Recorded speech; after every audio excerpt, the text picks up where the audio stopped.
Welcome to the Ontario Mortgage and Real Estate Insights podcast, where we cover the daily developments, trends, and regulatory changes affecting the industry. I'm your host, Steve Hamoan, and I'm here to bring you the latest insights powered by reputable news sources to help you stay informed and make well-informed decisions. In today's episode, we'll discuss the recent announcement from the Bank of Canada, which has cut interest rates once again, bringing positive signs for homebuyers and owners. Let's dive right in. Let's dive. In a move widely anticipated by financial experts, the Bank of Canada reduced its overnight policy rate by another 25 basis points on July 24th, bringing the rate to 4.5%. This is the second straight rate cut, and it's a positive signal for both homeowners and prospective buyers. But what does this really mean for you? First-time homebuyers may gain some confidence from this development. While a 25 basis point reduction may not seem like a significant change, it does represent a positive trend that can give buyers greater confidence to enter the market. Lower rates mean improved affordability, and if rates continue their downward trajectory, these incremental decreases will add up to a meaningful difference for buyers. After last month's rate cut, the Canadian Real Estate Association reported that national home sales climbed, and the number of newly listed properties rose month over month in June. This second cut may spark more optimism among buyers, potentially leading to more homes being listed, bought, and sold. However, it's important to note that the Bank of Canada appears to be lowering interest rates gradually. It's speculated that they want to avoid sparking a sharp rise in housing prices. So if you're eager to buy, it may be worth taking a similarly restrained approach. Here are some tips to consider. First, lock in a mortgage rate with a lender. Some lenders, like RBC, allow you to lock into a rate for up to 120 days. If you believe you're close to purchasing, locking in a rate can give you some peace of mind. If rates stay the same or go up, you keep the rate you're locked in at. But if they go down, you could get access to a new, lower rate. Second, choose a rate type and term that's right for you. With interest rates in the news, there are lots of opinions about what type of mortgage Canadians should be choosing right now. The reality is, the best mortgage type is the one that's right for you. Whether you choose a fixed rate or variable rate mortgage, a short term or a longer term, the decision is personal and can't be found in a general opinion blog. It's best to seek advice from a mortgage specialist, discuss your cash flow, lifestyle, and plans for the future, and choose a mortgage accordingly. Finally, exercise patience. It's still a buyer's market, which means as a buyer, you have more choice, time, and leverage. Take the time to get your financing in order so you know what you can afford. Find the right home for you at the right price, and be sure to do your due diligence with homes you're interested in.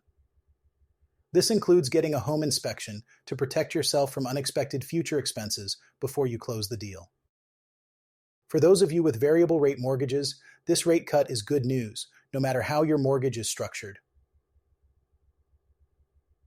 If your mortgage payments automatically increase or decrease with mortgage rates, your regular mortgage payment may be going down. If your mortgage payments stay the same regardless of the current interest rate, you'll see more of your regular payment applied to the principal of your mortgage.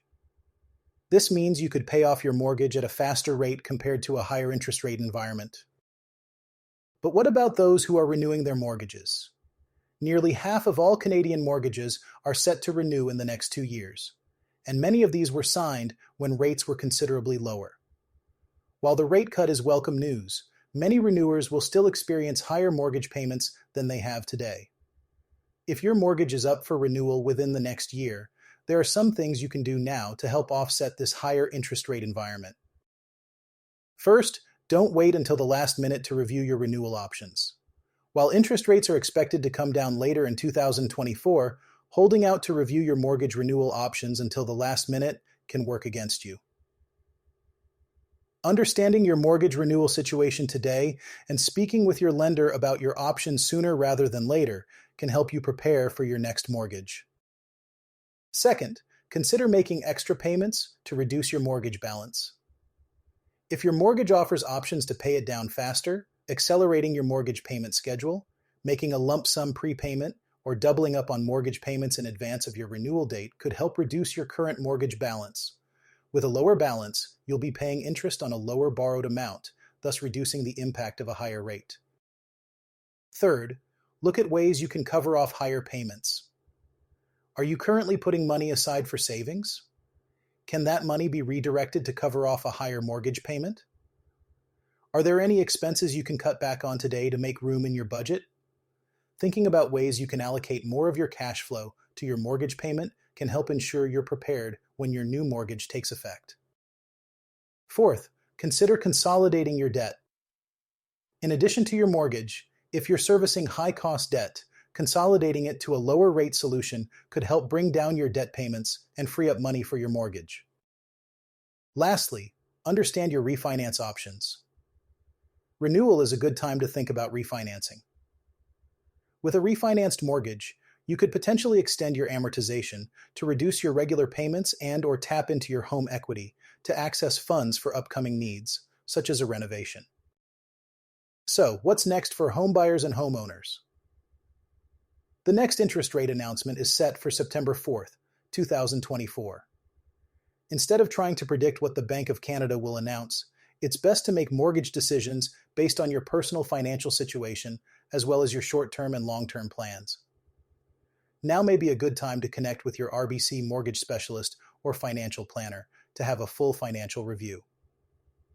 Not only are they knowledgeable about the rate environment and housing market, but their expertise can help you make your next move with confidence. Let's switch gears and talk about the Greater Toronto Area condo market. Recent reports have shown that developers in the region have pressed pause on a staggering 24,000 planned condo units due to the current market slump. This is a significant development that has left many prospective condo owners and investors in a state of uncertainty. This summer, data from Urbanation, sourced by Stories, revealed that 76 new residential complexes, which were due to add more than 24,000 homes to the Greater Toronto Area since late 2022, have now been halted indefinitely. These projects were in various stages of development, some of which had been in the works for years. The indefinite pause has left hopeful owners wondering about the future of their units and their financial investments. The primary reason behind this halt is the significant drop in condo purchases, which fell to record lows in June, 70% below the 20-year average. This drastic decline in activity has led to some ongoing projects going into receivership as pre-construction sales struggle to cover building costs. Others have been completely put on hold until the market conditions improve. One of the main issues is the economic viability from both the demand and supply sides of the market.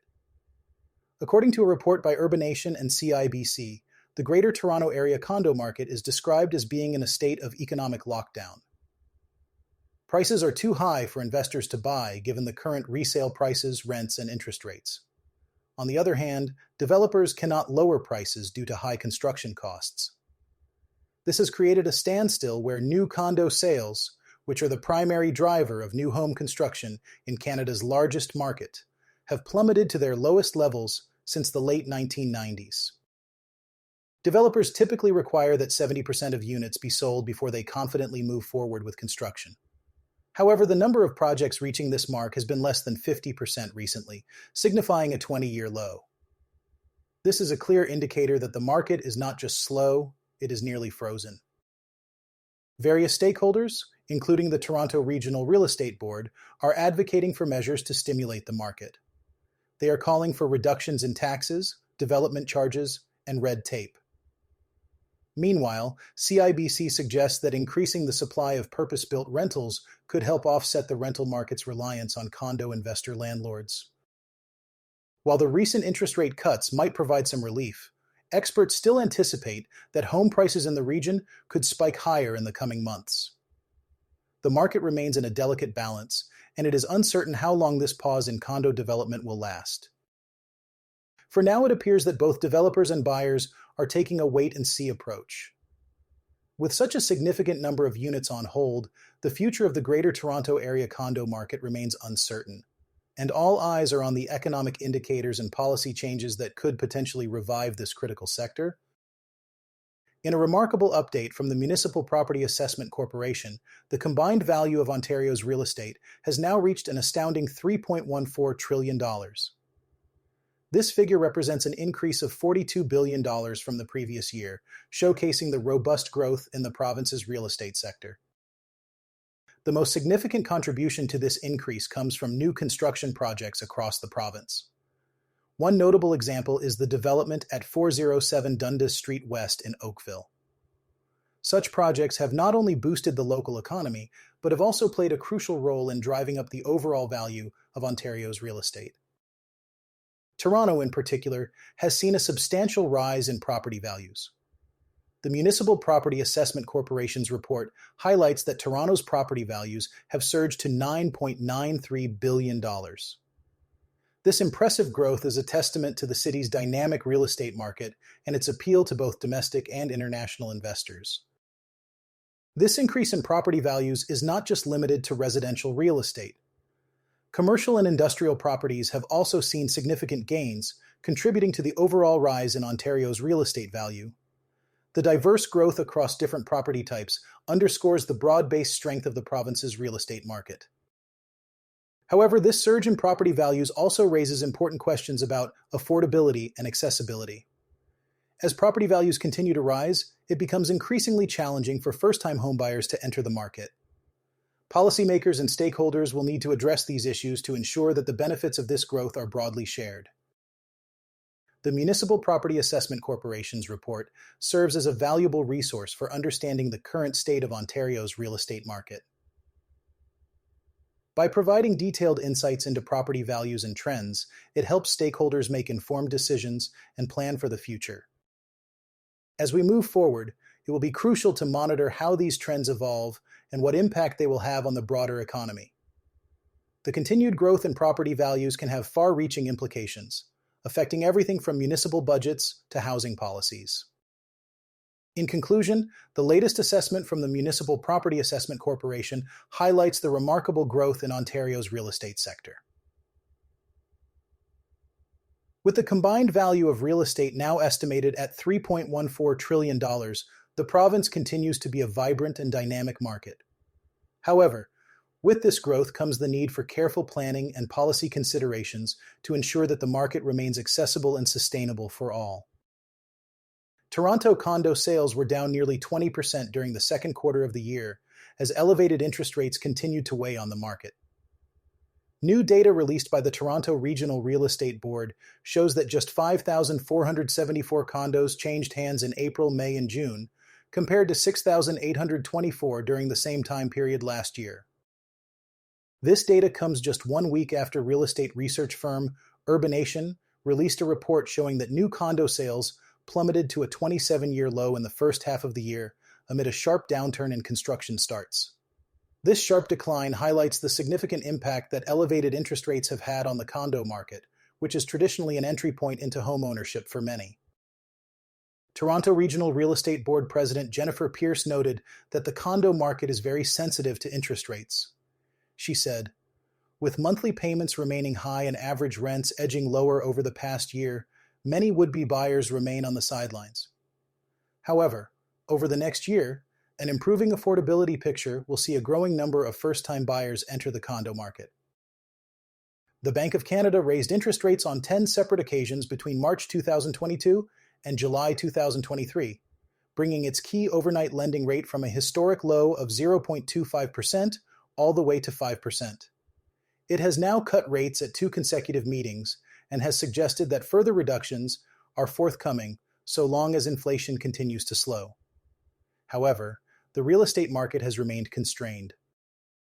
In its report, the Toronto Regional Real Estate Board noted that Greater Toronto Area condo listings surged by 36.5% in the second quarter, resulting in elevated inventory levels.